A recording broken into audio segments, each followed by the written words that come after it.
So, one of the challenges faced by indigenous group Palawan in terms of environmental challenges is loss of ancestral lands. So, the Palawan people depend on their ancestral land for farming, hunting, and cultural practices. When mining and land conversion projects take over these areas, families are displaced and lost their main source of food and income. This also weakens their cultural identity because of their traditions are closely connected to their land.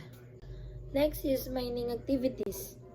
Nickel mining in southern Palawan leads to deforestation, river pollution, and soil erosion. Harmful waste from mining sites can contaminate water source, affecting drinking water and agriculture. As a result, the health, livelihood, and environment of the Palawan communities are put at risk. So, one of the challenges also is the climate change. Irregular rainfalls affect the crops. As climate change causes unpredictable weather patterns. Sometimes there's a too much rain and sometimes there's a drought. Because the Palawan people depends on farming for food. Irregular rainfalls can damage crops, reduce harvests, and cause food shortage in the community. Also, the typhoons are becoming stronger and more destructive. These storms can destroy houses and made from light materials and wash away crops and farmland. This makes it difficult for families to recover and rebuild their livelihood. So, deforestation also a challenge faced by the Palawan indigenous group. Illegal logging destroys natural habitats, cutting down trees, remove forests where animals and plants live. These disruptions the ecosystem and affects the balance of nature. Reduce food source and medicinal plants. Forests provide wild food and traditional herbal medicine. When trees disappear, these important resources become scarce, affecting their health and daily survival. Economic challenge poverty. This means many people are poor because they do not have enough access to important services. They may not a, able to go to good school, visit doctors when they are sick, or, or find stable jobs. Because of this, it is hard for them to earn enough money and improve their lives. Limited livelihood options. The Palawan people rely on traditional ways of making a living, like farming, hunting, and crafting. These are the risks because of environmental damage and taking too much from their land and forest areas. They don't have many ways to earn money. Lack of access to markets. Palawan indigenous communities live in remote areas. Bad roads and not enough transport make it hard for them to sell their crops, handicrafts, and forest products. This limits how much they can earn and take part in the economy. So, socio-cultural challenges. And isa po sa nakapaloob dito is displacement and land loss.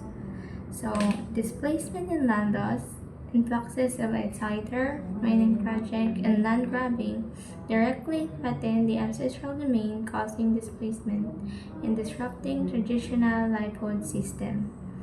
For example nito is yung mga Palawan is nawawalan po sila ng tirahan kasi yung mga malalaking company is kinukuha po yung tirahan nila to make it land or road.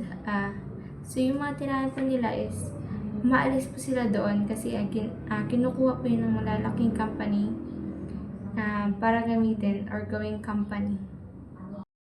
And cultural erosion. Intermarriage with outsider modernization and the influence of dominant culture are causing a loss of traditional knowledge, oral history, and indigenous spiritual practices. So, marami po sa mga Palawan is nagpapakasal po outside sa kanilang community. So, nababawasan po yung kanilang pagiging Palawan, which makes them mix outside sa kanilang community. So, and also isa po doon is new ideas from the outside sa kanilang communities. For example po nito is baka tumigil po sila sa paggawa ng kanilang ritual or dance kasi na-influence po sila ng makabagong technology, which is for example TV or cell phones. So, loss of traditional practices. Youth participation in traditional practices like Tarek and Ronsai is declining, threatening the continuity of their culture. So, sa makabagong panahon ngayon is konti na lang po yung gumagawa ng kanilang mga traditions. And traditions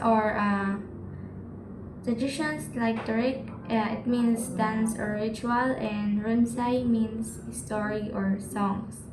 So, if yung mga kabataan po sa kanila is hindi po nila pag-aralan yon, is mawawala po sa kanila yung tradisyon na meron sila, which of course yun po, mawawala na po yun. And din sa makabagong generation po nila is hindi na po yun alam ng mga tao or kanilang mga apo, and wala na pong magtutuloy nun. So overall, these are the challenges of Palawan facing nowadays. These issues shows the importance of protecting their ancestral remains, respecting their rights, and supporting sustainable development to ensure the survival and preservation of the Palawan community.